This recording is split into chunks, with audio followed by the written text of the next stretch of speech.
Bismillah ar-Rahman ar-Rahim. Hello, my dear students. In the previous lecture, we discussed the idea of successful instruction giving.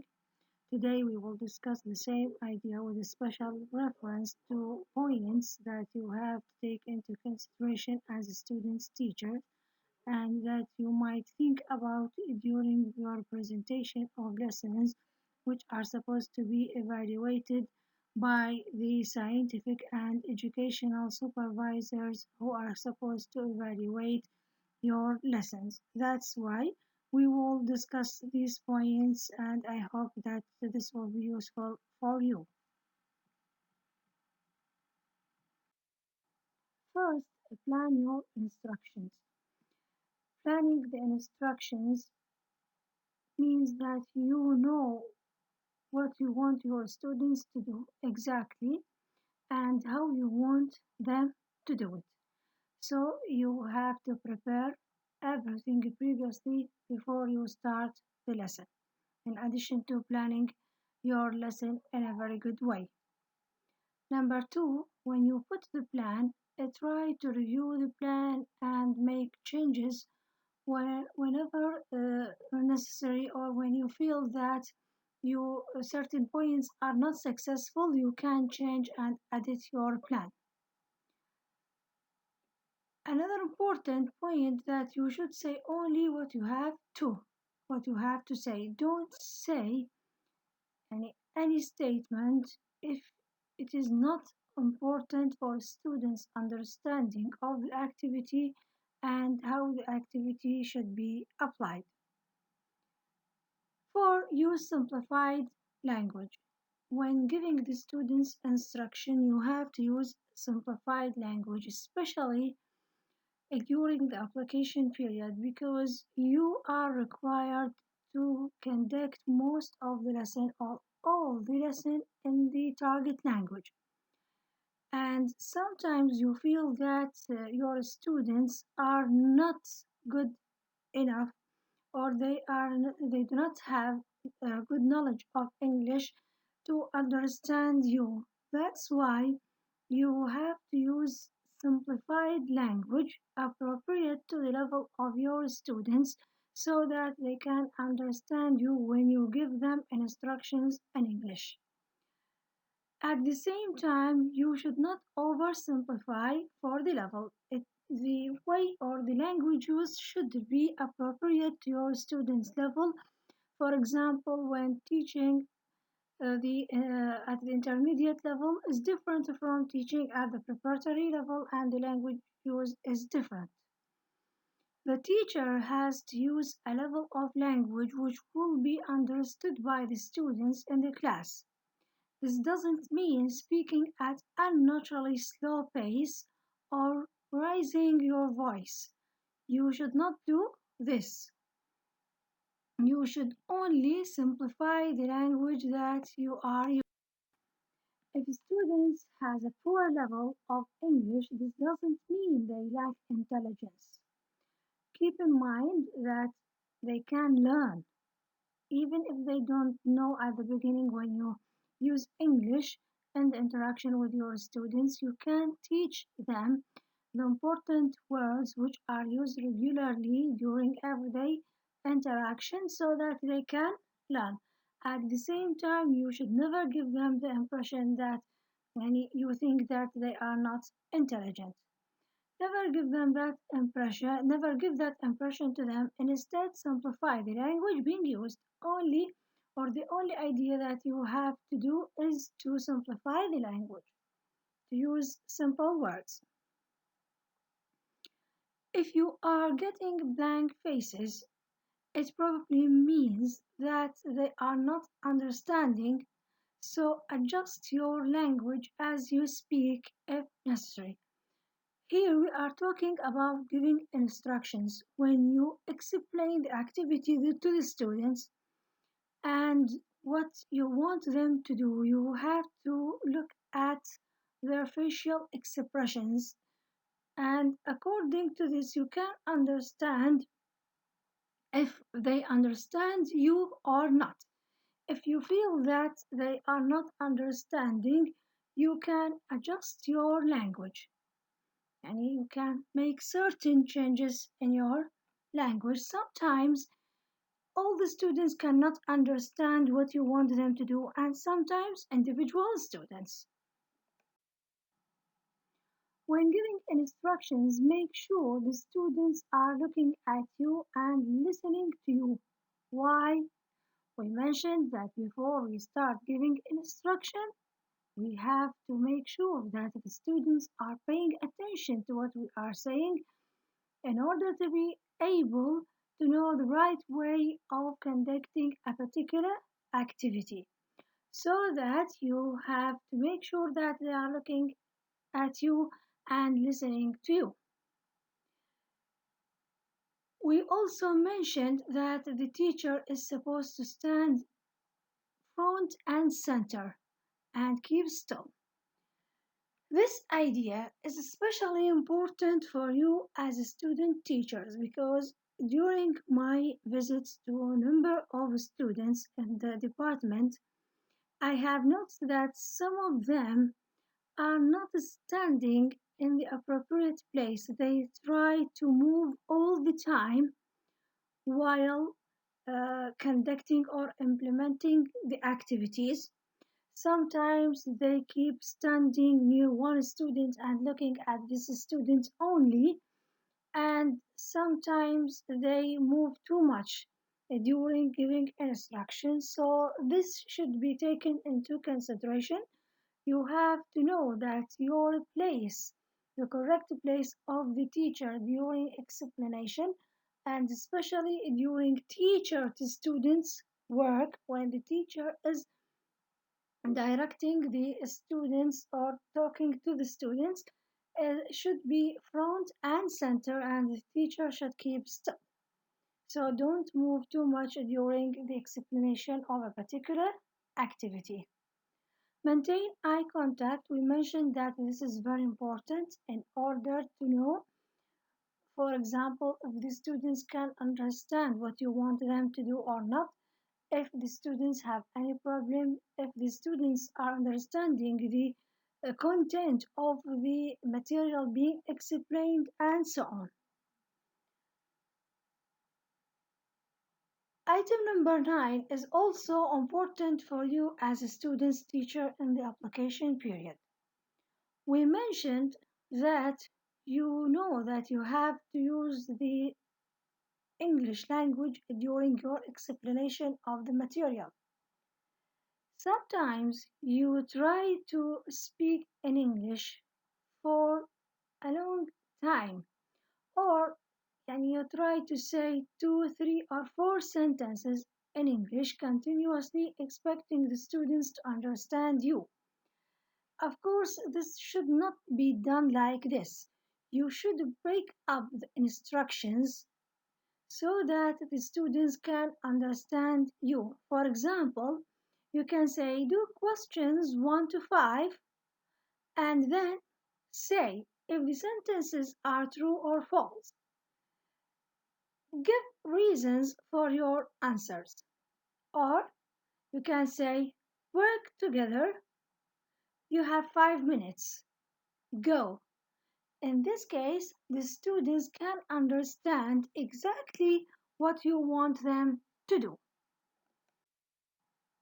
And you will not have any problem in using the target language for giving the students instruction or explanation. You will not need to use your native language.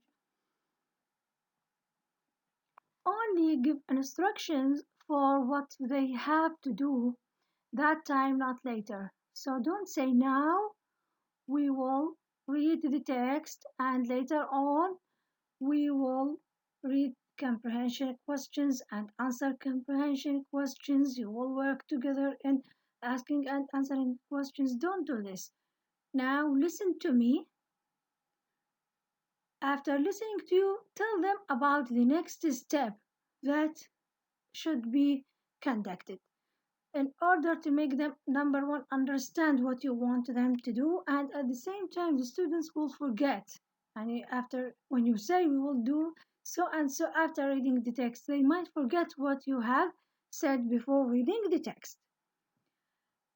Give an example of what they have to do. Question one, the teacher, you have to do question one with the students in order to help them to understand how the question is answered. Of course, this is not always important or necessary because some exercises are very easy and the students can answer them, especially in the activity book.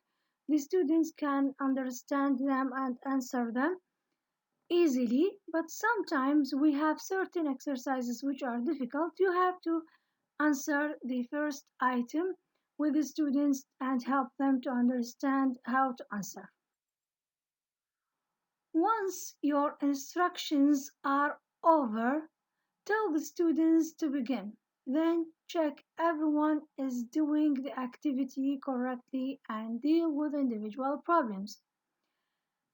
After giving instructions, ask the students to start working. When the students start working, check the way they are working in order to know if they are doing the instructions correctly or not. Sometimes we have individual problems, and yes, we have individual students who cannot understand what you want them to do or cannot do what you want them to do in a correct way. So you should help the students to deal with such problems.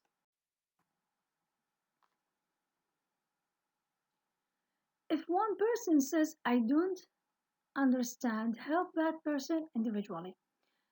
We mentioned that you have to deal with individual problems. So when you go to deal with the problems, do not explain or do not try to deal with the problem with the whole class.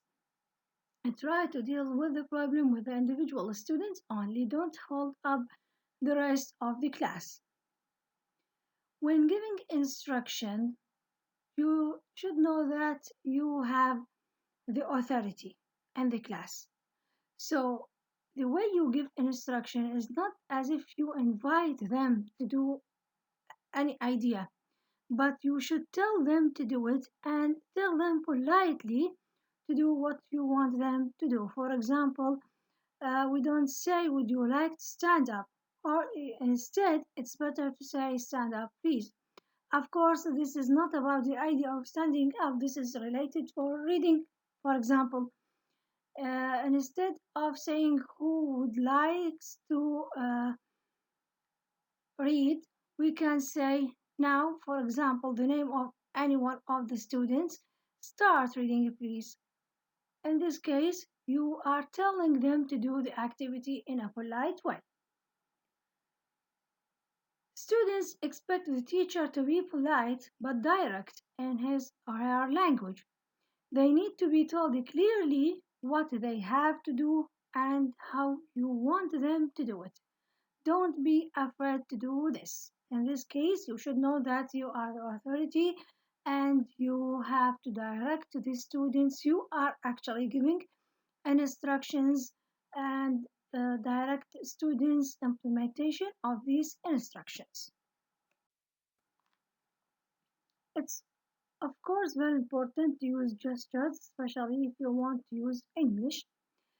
If the level of students is low or they are poor in English, you can even use gestures when you say now start writing, the gestures of writing. And for example, you can use any gesture. But if you feel that the level of students is good, you can use gestures only when it is very important. The movement of your hands, the facial expressions are very important for teachers. And teachers use their hands and face to express or clarify meaning more than most because they realize how much meaning their body language can add to the words they are using. It helps the students, the use of gestures helps the students to understand better what you want them to understand or the meanings that you want to clarify. Of course, you can select the gestures or work out the gestures for yourself. So you can make gestures to explain different ideas in the class, keeping in mind that the gestures are clear, appropriate, and consistent. Your students' understanding will be greater as a result. Okay, so in this case, it's good to use gestures. Select the appropriate gestures for different, let us say, different meanings or different ideas that are used in the classroom.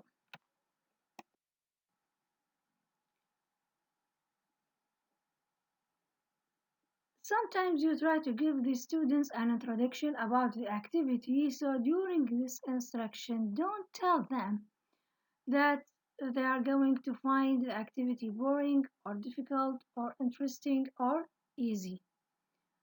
Why is that?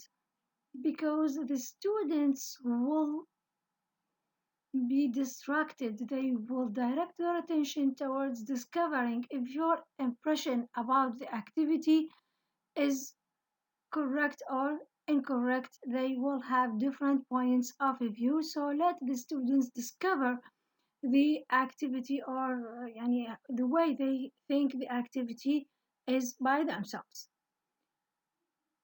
If you are doing teacher to class work, stand where you can be seen by everyone, front and center. We talked about this. When you are talking with your students, when you are interacting with them, when you are giving instructions, reading, in this case, your place is in front and center. But once you have given instructions and directed your students to do certain activities, now if you are the students are working together, you should go around and monitor their work and generally keep an eye on how everyone is doing. So in this case, you should focus your attention towards students and the way they work together according to your instructions. When using the board, try not to block students' view.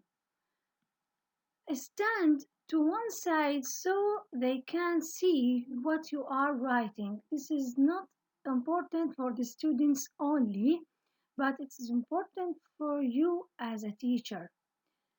This item is especially important for you and in your application period. Why is that? Because when you stand on one side, the students will be able to see the board.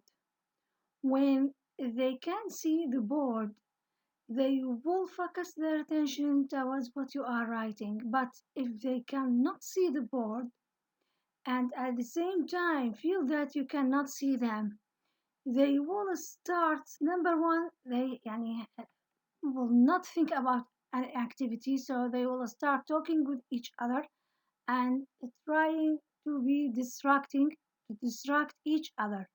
But if you stand on one side and keep an eye on them while you are writing on the board, in this case, first you will gain their attention. They will focus their attention about what you are writing, and second, you will control them. So this is important. Writing on the board is not easy. You have to practice writing on the board. At the same time, you have to plan what you want to write on the board. Keep in mind what you want to write, the examples that you want to write on the board, the structures that you want to write, whether the vocabulary items are supposed to be written or not, of course, according to the procedures mentioned in the guide. So at the same time, you have to be ready. You have to check that you have the equipment required for writing on the board, and you have to make sure that your board looks neat, well organized, and clear. And also keep in mind that you have to look at the board to see if the title of the lesson is written, or sometimes it's written by the students. If it is not written by the students, you have to write the number of the unit and the lesson. You have to write the title of the lesson. You have to check if the students have written the dates and the lesson correctly or not. So you have to make sure that everything in your board is correct. Students copy what you write. That's why you should write correct ideas on the board so that they can copy them and go back to them or refer to them when they want to study for the exam. So keep in mind that students will write whatever you write on the board, they will copy it. At the same time, the supervisor will consider the way in which you deal with the board, the way you use the board, the way you organize the board. Finally, before the lesson begins, check you have everything you need. Books, of course, the board is available. The board, books, marker, the audio material, etc. So if you have audio material, you have to practice how to present it to your students previously before the lesson starts. Because if you uh, try to make them listen to it for the first time and without any practice, and you fail in this, the students will understand that you are doing something unprofessional. That's why this will be considered as a weak point and you will be embarrassed. That's why if you want to use any device, any technological device for making the students listen to the audio material, you have to do it at home before you or and at school before you go to the lesson and try to make the students listen to it. Thank you very much. This is our lecture for today. Thanks a lot.